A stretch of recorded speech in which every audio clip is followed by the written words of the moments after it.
नमस्कार दोस्तों, मेरा नाम शशांक और आप देख रहे हो डिजिटल शांक। सो गाइस, आज की वीडियो में आपको बताने वाला हूँ कि what is the NFT. NFT होती क्या है? आजकल बहुत ज़्यादा बूम चल रहा है एनएफटी का, तो मैं आपको सारी चीज़ें आपको बिल्कुल बहुत डिटेल में आपको बताने वाला हूँ। तो इस वीडियो को एंड तक देखते रहिए और सीखें कि एनएफटी होता क्या है, ठीक है? तो देखो, सबसे पहले अपन एनएफटी को अगर हम एक देख के चलें तो उसकी फुल फॉर्म होती है एनएफटी की, वो होती है नॉन फंजिबल टोकन।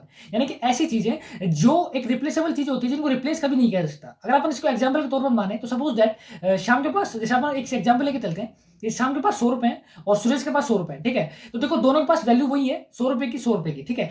अगर मान लो सुरेश कहीं ₹100, अगर मान लो कहीं सुरेश और श्याम दोनों बाहर जाते हैं, तो ₹100 की अगर मान लो वो खर्च करते हैं, तो उनको ₹100 की ही वैल्यू मिलती है, कोई ज़्यादा एक्स्ट्रा वैल्यू नहीं मिलती। अगर मार्केट में कुछ सामान लेने जाते हैं तो ₹100 के बराबर वैल्यू मिलेगी। लेकिन अगर मान लो श्याम, अगर मान लो श्याम गया और कहीं मान लो ऐसी जगह चला गया, कोई जहाँ फेमस कोई आदमी आया हो, या कोई ऐसी चीज आया, कोई मतलब बढ़िया फेमस आदमी आया हो, जहाँ वो उससे अगर मान लो उस नोट पे साइन ले लेता है उसके, तो उसकी वैल्यू को वो कर लेता है डबल, या उसको बढ़ा लेता है, उसकी वैल्यू कई हजारों गुना बढ़ा लेता है। क्यों? क्योंकि उसमें उनके कोई फेमस पर्सनैलिटी के या कोई की में उसमें साइन हो चुके हैं, जिसको वो अपनी एक साइन से उसकी वैल्यू को बहुत इंक्रीज कर चुका है ऑलरेडी। लेकिन सुरेश के जो मतलब सुरेश था, उसके ₹100 वही ₹100 रखे हैं, उसको उसके कोई मतलब वो कोई मतलब उसमें बढ़ा नहीं है, क्योंकि उसमें 100 के 100 ही है, उसमें ना तो कोई मतलब ऐसा कोई साइन है जहां से उसको बढ़ सकते हैं। तो लेकिन शाम के पास उसने गया और मार्केट मतलब कहीं भी उसने अब उस नोट पे साइन करा लिए, तो उसकी वैल्यू को उसने कर लिया बहुत गुना। अब वो उसको कितने में भी सेल कर सकता है। अब वो एक रिप्लेसेबल चीज, मतलब एक नॉन रिप्लेसेबल चीज होगी। मतलब वो नोट को अब पूरे वर्ल्ड में कहीं ऐसा नोट नहीं है जहां पे वो साइन मिल सके उस पर्सनलिटी का, या कोई भी उस फेमस व्यक्ति का, जहां पे उस नोट पे उसने साइन किया हो। वो नोट उसके पास अकेला है पूरे वर्ल्ड में, तो वो उसको कितने में भी सेल कर सकता है। तो ये हुआ नॉन एक फंजिबल, यानी इसको रिप्लेस नहीं कर सकते किसी चीज से।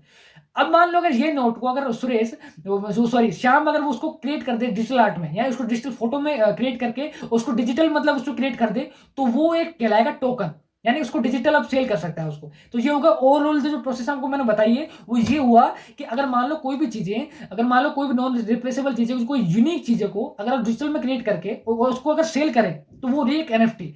एक एनएफटी ये होती है कि अगर मान लो कोई भी नॉन रिप्लेसेबल चीजों को अगर आप टोकन में डिजिटल में क्रिएट करके उसको टोकन बना लेते हैं और उसको सेल करते हैं, तो यही एक एनएफटी का फॉर्मूला है और इसको ही एनएफटी बोलते हैं। अब एनएफटी सेल कैसे होती है, बाय कैसे होती है, ये सारी चीजें कैसे कैसे होती हैं, तो देखो इसके लिए मैं आपको एक अगली मतलब एक नेक्स्ट वीडियो बनाने वाला हूं, जिसमें आपको टोटल चीजें बताऊंगा कि एनएफटी बाय कैसे होती है, सेल कैसे होती है, कैसे आप मेटामास्क में एक वॉलेट बनाना पड़ेगा आपको, कैसे उसमें आपको जो अगर बाय करोगे तो उसमें आपको कैसे मनी सेंड करनी पड़ेगी, अगर आपको सेल करनी है तो कैसे मनी उसमें आएगी, कौन सी ब्लॉकचेन टेक्नोलॉजी है वो कौन सी मतलब इसमें मतलब आधारित होती है, मतलब इथेरियम होती है, पॉलीगन होती है, मतलब किस किस में आपको गैस फीस पे करनी पड़ती है,